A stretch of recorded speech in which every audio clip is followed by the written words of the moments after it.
The Boston Celtics, undoubtedly the most storied franchise in the history of professional basketball. 16 NBA championships, 24 Hall of Fame players. They were teams built on respect, trust, and sacrifice. They were teams built on winning.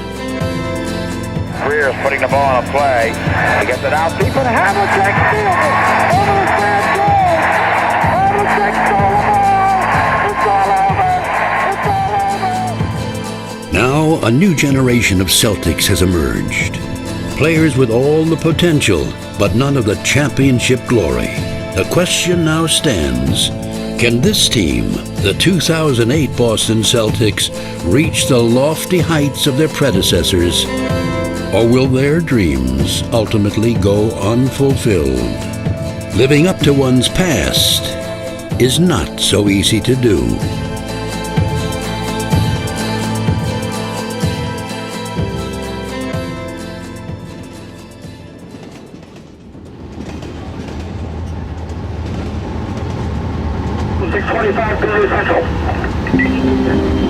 North Station, next stop, North Station.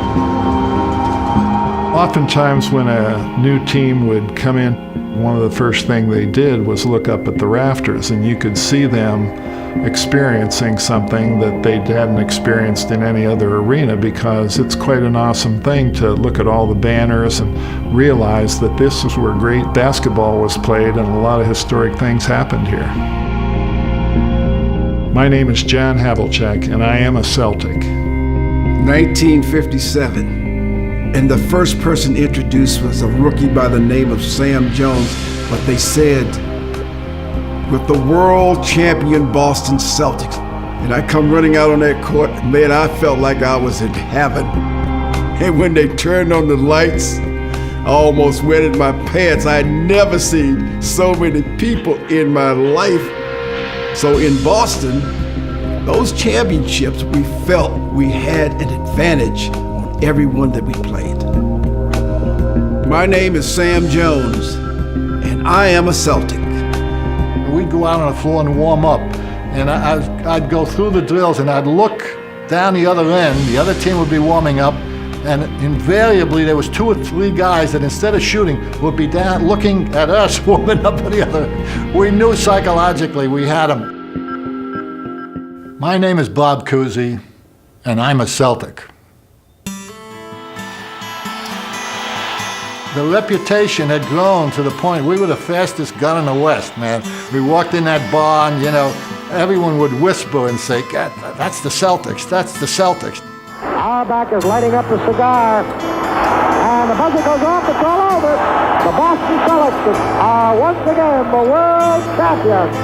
Even after we started winning championships, we'd win, and we'd come back 8 months later or 6 months later and say, all right, kill, win again, win again. Cousy's got the ball. He throws it straight up in the air. It's all over. They have won it again. None of us boasted about it, but we knew how good we were. And we were at the top of the heap, and God, that's the best, most satisfying feeling in sports, and that's what the Celtics are going through this season.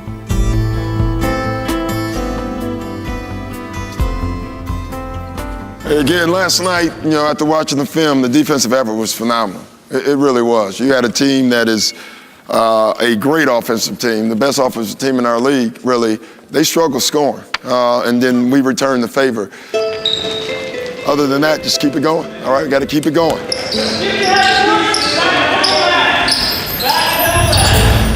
With the Celtics' unmatched success this season, it's become easy to forget that it's been 22 years since Boston fans last saw a champion.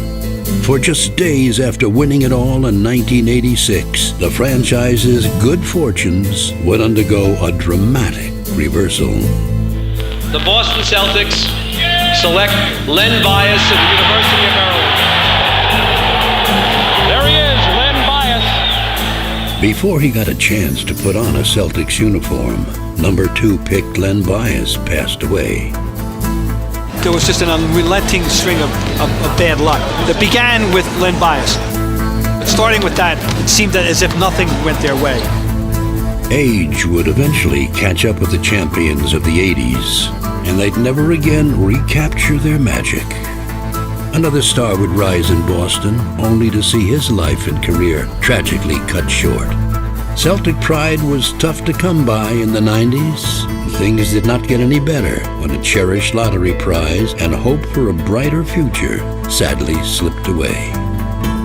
The fans have been sitting on their hands for 22 years without anything to cheer about. Just mediocrity. Even in Boston, nobody really cared that much. And last year, the situation hit rock bottom.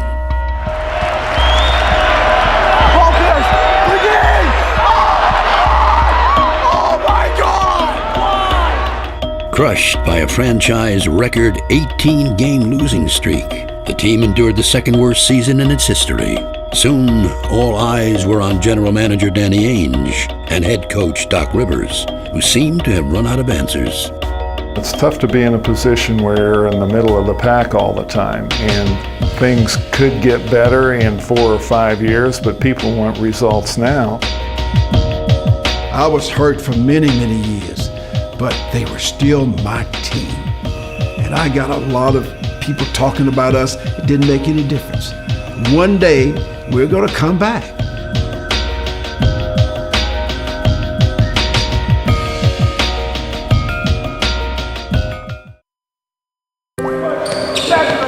Last season, the Boston Celtics hit one of the lowest points in team history.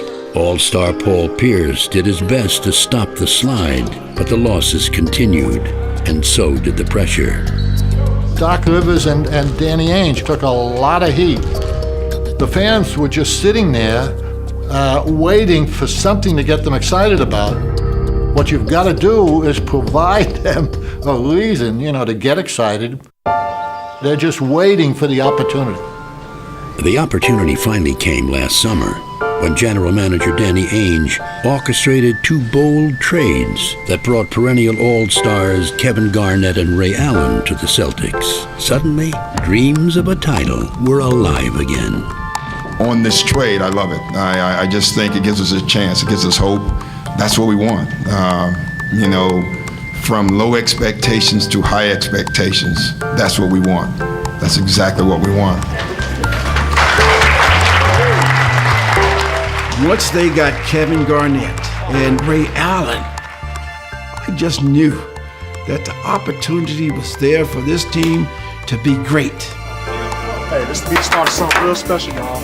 Look, we stay together. Only people who can beat us is ourselves, right here. So no matter what we go throughout the game, we stay together, all right? We're all brothers, fellas. Everybody together. It's a journey right here. No matter what. But let's get it done today, fella. Let's get it done. We know how we do it. Let's go. Let's go. Okay, then. Celtic! Hoorah! Celtic! Hoorah! Celtic! Hoorah! 1, 2, 3, and voodoo! Finally, every game is SRO. Celtic ticket is the hottest ticket this winter in town. It's like a new breath. Yeah. It's just fantastic. Why? They're awesome. KG, Ray Allen, Paul Pierce, that's all you need.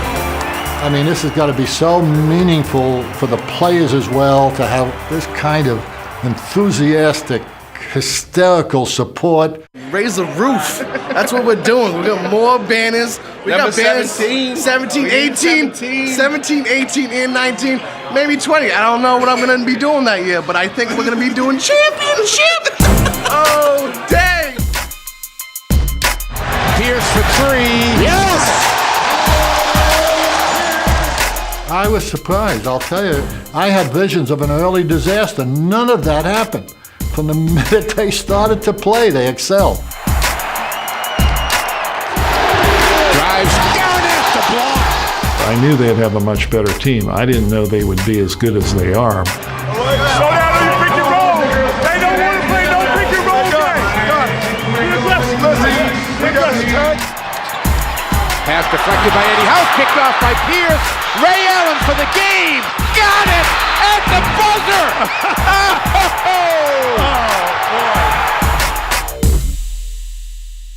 Tonight was rocking, man. Whew. I kept trying to, center myself, but man, I couldn't even help it. This place was rocking. Man.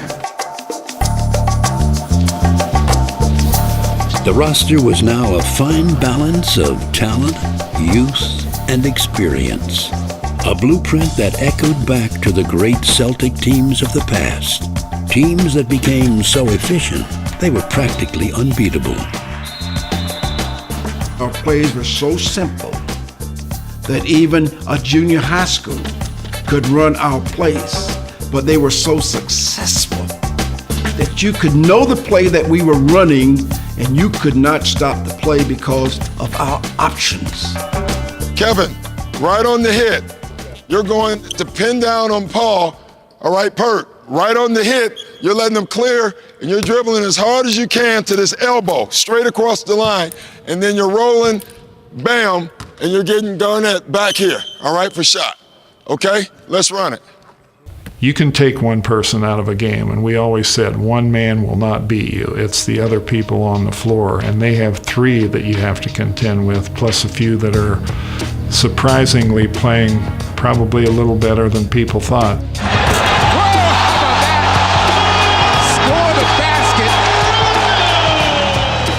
When you get three players of this magnitude, it makes everyone else play better.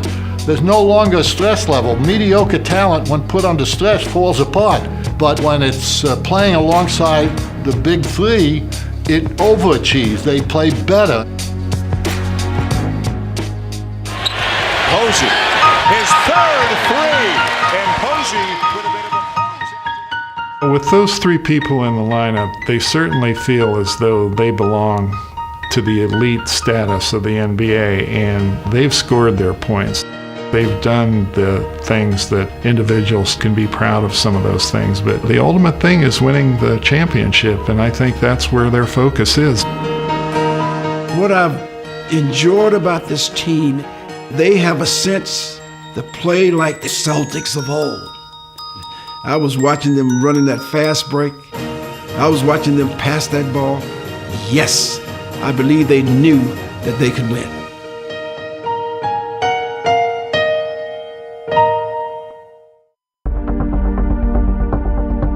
While the Celtics are led by Paul Pierce, Ray Allen, and Kevin Garnett, one stands alone as the team's emotional core.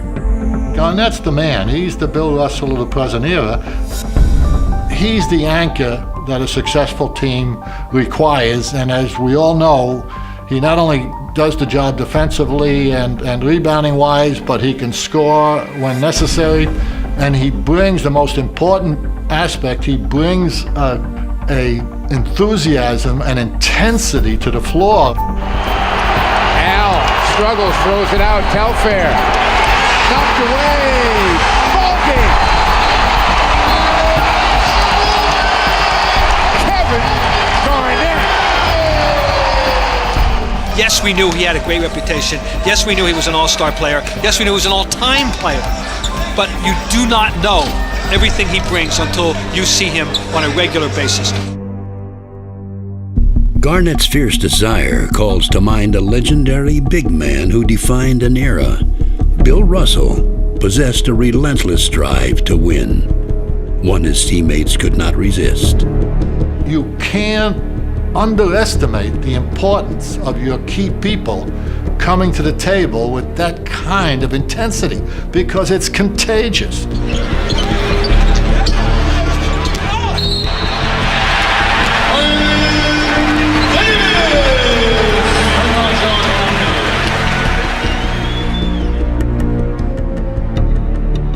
You've heard so often that athlete is so good, so great, he rises to the occasion. So great athletes, the more pressure you put on them, the better they will perform.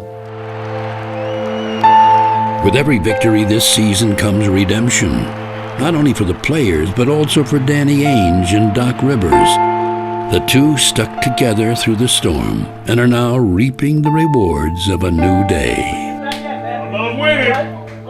Great win with those benches. Let's get out of here, baby. Let's go, baby. Let's go. Great win. Way to grind it out. Hey, guys. It was a 32-point turnaround at one point. All defense. 1, 2, 3. 1, 2. It is very difficult, especially in today's atmosphere, to coach superior talent and get them to perform to their optimum level. And Doc has been able to do that. He's made that transition, and geez, he's made it beautifully. You look good, except for besides composure, which we got. I don't want to hear it. I am not listening to it. Now, I know. That's fire, man. No, it's a difference. That's fire. It's a difference. I was composed. No. Because when he pushed me, I didn't snap back. But you got 2 fouls. Message. I know I'm gonna foul out the game. But Kevin, think about it. 5-point game. You have to sit you. We go in the quarter down 13. Right? I know I'm right, but thank you. I think he reaches out to them as much as he can in terms of their individual desires, but I think he also maintains their respect, and as a result has developed a good, solid relationship. I'm thinking about racing the team, Scott, and if I beat anybody, that means y'all gotta practice. We race from here to there. If I beat anybody, y'all gotta practice. Pert, I need you in this race, Pert. Scott Pollard. I'll take it. Wait, go.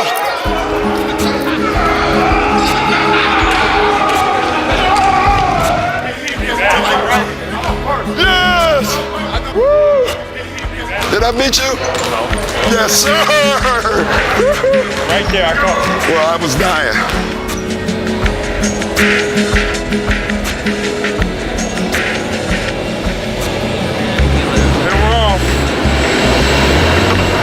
He want to play Boo-Ray. He want to play Boo. He want to play Boo-Ray.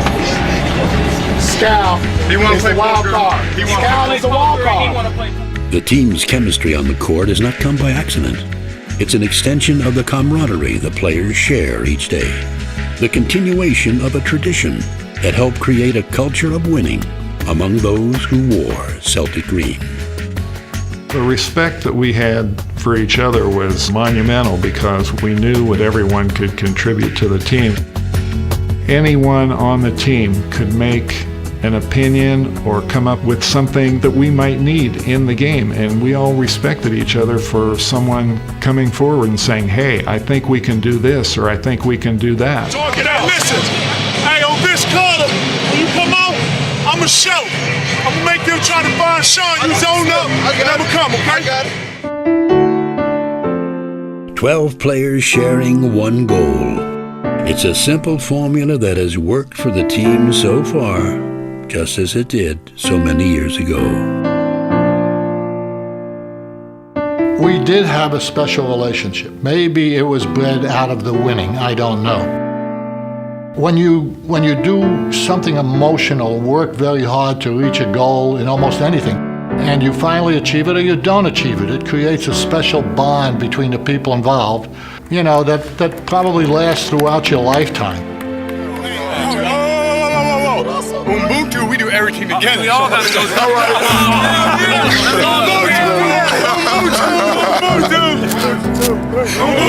Y'all go to dinner, I'll pay for all y'all.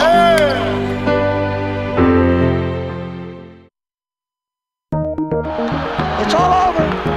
Everybody in the place is yelling and screaming. They deserve it, John. They're the greatest basketball team that was ever assembled. The success of the Boston Celtics that began in the late 50s inspired a tradition that would continue for the next 30 years, instilling a belief that winning was a birthright. Celtic pride and Celtic mystique, you know, there is something real to it, and I think that you gain it as you win championships, and to be a Celtic, it puts you in a special class because they've won 16 championships, and not too many franchises can say that. I think the expectation begins before you walk out on the court. I think it begins as soon as you put on the uniform, that now you are the best team in this league, and you really feel that.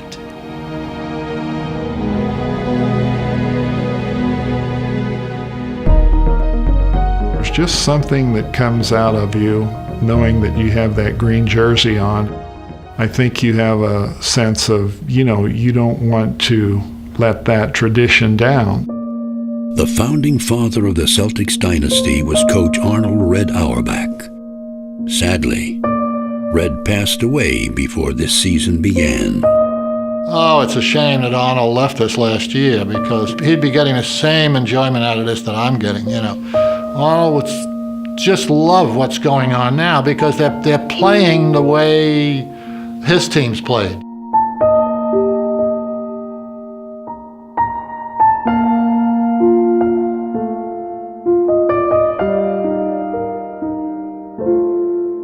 Gosh. I wish Red Auerbach was alive today so he could see this team playing the way the Celtics of old. And that is the winning combination of young guys playing together. Not to be selfish, pass the ball to the open man, get back on defense, run the fast break when the opportunity presents itself, and you will come out on top.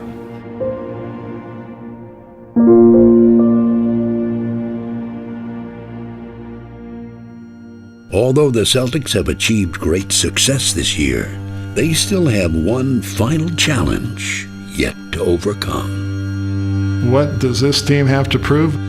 They have to prove they can win a championship. And I mean, that's what everyone's dream is. It is now or never. But most of all, they know they have a chance. And as long as they can stay healthy, we have a chance of putting another banner up in the Boston Garden, and I will be so proud. Now they have this opportunity, and I don't think they're going to let it slip away. They'll win like the Red Baron, going down in flames, you know, fighting the bad guys and doing the best they can. And hopefully they'll bring number 17 to the rafters.